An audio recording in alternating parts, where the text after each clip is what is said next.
खैरात लीजिए and खुशामदीद my dear all dear family of Radio Sunshine. Once again a happy blessed Friday and we are back. यानी कि आज Faasil Mughal RJ Hamza Sheikh. कैसी है मेरी तमाम सुनने वाली समातें? दुआ यकीन और उम्मीद यही है कि जहां भी होंगी ठीक ठाक होंगी, खुशबाश होंगी और मैं सच्चे परवरदिगार की पनाह में होंगी। जनाब मुझे कहते हैं आरजे फायजा मुगल और हम हमजा को भी ज्यादा वेट नहीं करवाएंगे। अस्सलाम वालेकुम हमजा, हाउ आर यू?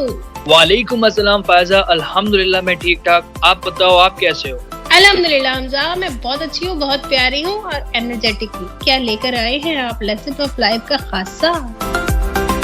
जी बिल्कुल लेकर आया हूँ और आज की स्टोरी खास होने वाली है क्योंकि बहुत दफा ऐसे होता है फायजा कि हमारे पास बहुत अच्छी चीज होती है लेकिन हमें उसकी कदर नहीं होती। तो आज की स्टोरी का टॉपिक कुछ यूं है, तो मैं आपको स्टोरी सुनाता हूँ। तो लिसनर्स आप लोग बताएं आप लोगों के क्या हाल है, कमेंट सेक्शन में अपनी हाजिरी जरूर लगवाया करें और लाइक करके जाया करें। तो चलते हैं आज की स्टोरी की तरफ। आज की स्टोरी कुछ यूं है कि एक बादशाह अपने काफी सारे सैनिकों के साथ शिकार पे जाता है और शिकार का पीछा करते करते बादशाह कब अपने सैनिकों से दूर चला जाता है उसे पता ही नहीं लगता। जंगल में उसको रास्ता नहीं पता होता और वो रास्ता भूल जाता है। शिकार फाइनली वो कर लेता है, उस शिकार को पकड़ लेता है और अब वो सोच रहा होता है कि मैं यहाँ से जाऊं किस तरह। जंगल बहुत बड़ा होता है और बादशाह ये सोच रहा होता है कि कहाँ से जाऊं जो मुझे रास्ता मिल जाए। बादशाह बहुत थक जाता है, काफी जगह जाके देखता है, उसको रास्ता नहीं मिलता है। फाइनली उसको एक लकड़हारा मिलता है। वो लकड़हारा अपनी लकड़ियां काट रहा होता है, अपने काम में मसरूफ होता है। वो जल्दी से उसके पास जाता है और कहता है कि मुझे सबसे पहले आप पानी पिला दो अगर आपके पास पानी है। वो लकड़हारा देखता है और उसे पानी देता है। बादशाह पानी पी के बहुत अच्छा फील करता है और उस लकड़हारे को कहता है तुम मुझे जानते हो? लकड़हारा कहता है मैं आपको नहीं जानता। कहता है मैं आपकी सल्तनत का बादशाह हूँ। वो लकड़हारा काफी खुश होता है, उससे हाथ मिलाता है और कहता है आप मुझे अब सिर्फ इतना बता दो कि यहाँ से बाहर किस तरह निकलना है और मैं आपको इनाम देना चाहता हूँ लेकिन फिलहाल मेरे पास कुछ नहीं है। आपके पास जब भी टाइम हो तो आप मेरे महल आना, तब मैं आपको एक बहुत अच्छा सा इनाम देना चाहता हूँ, आप जरूर आना। फिलहाल मुझे आप रास्ता बता दो। वो लकड़हारा उस बादशाह को रास्ता समझाता है और अलविदा कहकर बादशाह वहां से चले जाता है। लकड़हारा बहुत गरीब होता है, अपने घर जाता है, अपनी वाइफ को ये सारी चीजें बताता है कि आज पता है क्या हुआ, आज बादशाह आए थे और वो रास्ता भूल गए थे। मैंने उसे रास्ता बताया, उन्होंने मुझसे कहा है कि अभी मेरे पास इनाम देने के लिए कुछ भी नहीं है लेकिन तुम मेरे महल आना, मैं तुम्हें बहुत अच्छा इनाम दूंगा। तो लकड़हारे की वाइफ कहती है कि टाइम क्या मिलना है, आप ऐसे करो आप कल ही चले जाओ। लकड़हारा उसको काम पे जाना होता है लेकिन वो उस दिन काम पे नहीं जाता। बादशाह की महल की तरफ निकल पड़ता है, जाता है, देखता है काफी सारे सैनिक खड़े हुए हैं और दरबार में जाने से सबको रोक रहे हैं, सबसे पूछताछ कर रहे हैं कि क्यों आए हो, कहाँ जाना है, किससे मिलना है। वो भी एक सैनिक के पास जाता है और कहता है कि मुझे बादशाह से मिलना है। तो वो सैनिक कहता है पागल हो गए हो, बादशाह तुमसे मिलेगा? क्यों मिलेगा? तो लकड़हारा मुस्कुराता है, कहता है आप बादशाह के पास जाओ और कहो कि कल जो लकड़हारा मिला था वो आपसे मिलने के लिए आया है। सैनिक कहता है अच्छा इसमें क्या बड़ी बात है, ये भी करके देख लेते हैं। वो जाता है, सैनिक बादशाह को बताता है कि बादशाह सलामत ऐसा ऐसा शख्स आया है और आपसे मिलने का कह रहा है। बादशाह कहता है उसको बाहर क्यों खड़ा किया हुआ है, जल्दी से उसको अंदर ले आओ। वो सैनिक उस लकड़हारे को बाहर लेने के लिए जाता है और दरबार में ले आता है। बादशाह उससे मिलकर काफी खुश होता है। बादशाह उसे बिठाता है और हुक्म देता है कि इनको पानी खाना वगैरह खिलाया जाए। और बादशाह जहन में सोच रहा होता है कि मैंने इनाम का कहा था और मैं अपनी बात से नहीं मुकर सकता, लेकिन मैं इनको इनाम में दूं क्या? इनकी हालत देख के मुझे लग रहा है काफी गरीब हैं, इनाम में मैं इनको क्या दूं ये सोच रहे होते हैं। तो उनको ख्याल आता है कि इनको एक काम करते हैं, ये लकड़ी की पहचान भी रखते हैं। तो मेरे पास एक बगीचा है जो बहुत नायाब लकड़ी है और बहुत महंगी लकड़ी है, वो बगीचा इन्हें मैं दे देता हूँ क्योंकि इन्हें लकड़ी की पहचान होगी। ये उसे बेचेंगे और अपना रोज का मामला चलाते रहेंगे और कमाएंगे भी कुछ बचाएंगे भी और अपनी गुर्बत खत्म कर लेंगे। बादशाह ऐलान कर देता है कि मेरा बगीचा जो है इसको दे दिया जाए।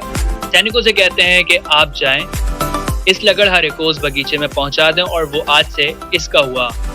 सैनिक उसे दिखा देते हैं कि ये बगीचा है। वो लकड़हारा काफी खुश होता है, अपने घर आके अपनी वाइफ को बताता है कि बादशाह ने मुझे ये तोहफे में दिया है।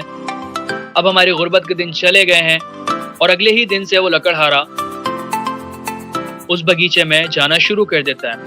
कुछ दिनों बाद बादशाह के दिल में ख्याल आता है कि चलो मैं चल के देखता हूँ उस लकड़हारे को मैंने बगीचा अपना दिया था उसने क्या किया। उसमें काफी नायाब लकड़ी थी और उस लकड़हारे को इस चीज की पहचान भी थी, तो देखते हैं चल के कि उसने क्या किया। सिपाहियों से कहते हैं तो कुछ ही देर में सवारी तैयार हो जाती है और बादशाह सलामत उस पर बैठ के बगीचे की तरफ चल पड़ते हैं। और बगीचे पर जब पहुंचते हैं तो देखते हैं कि काफी कम दरख्त रह गए हैं और देखते हैं बगीचे में काफी जगह पर कोयले का ढेर पड़ा हुआ है। बादशाह सलामत थोड़ा सा आगे बढ़ते हैं तो उसको वो लकड़हारा मिल जाता है। बादशाह सलामत को देख के वो बहुत खुश होता है और जाके कहता है कि मेरी जिंदगी बदल दी, अब मैं इन दरख्तों को काटता हूँ, कोयला बनाता हूँ और बाजार में बेच आता हूँ, तो इससे बहुत अच्छा मुझे मुनाफा भी होता है। और बादशाह सर पे हाथ रख के सोच रहा होता है कि ये इस पागल ने क्या कर दिया। वो लकड़हारा कह रहा होता है कि मेरी जिंदगी बदल गई, मैं इसको काफी कुछ पैसों से मैं घर का गुजारा कर लेता हूँ और कुछ पैसे जमा कर लेता हूँ। तो बादशाह ने उसको वहीं से उसी बगीचे में एक छोटा सा बगैर जला हुआ टुकड़ा उठा के दिया, कहा सिर्फ इसे बेच कर आओ। तो बादशाह सलामत की बात वो नहीं टाल सकता था। वो गया बाजार में और वो बेच कर आया तो उसे पता लगा कि ये तो बहुत कीमती लकड़ी है। इस लकड़ी का नाम चंदन की लकड़ी है और ये बहुत महंगी बिकती है और मैंने ये क्या किया कि पूरा बगीचा ही जला दिया और इसका मैं सिर्फ कोयला बेचता रहा। अगर मैं इस लकड़ी को पैसे ही बेचता तो मेरे पास कितने पैसे आ जाते हैं। तो दोस्तों बात कुछ यूं है कि कभी कभार ऐसे होता है कि हमारे पास भी हीरा होता है और हम भी कोयले के चक्कर में लग जाते हैं। तो उस लकड़हारे के साथ भी वही हुआ। तो आपके पास जो भी चीजें हैं उनको बहुत अच्छे से पहचानें और फिर कुछ फैसला करें, क्योंकि हमारी लाइफ में भी कुछ ऐसे होता है कि हम भी उस हीरे को कोयला बना के बेचने में लगे होते हैं।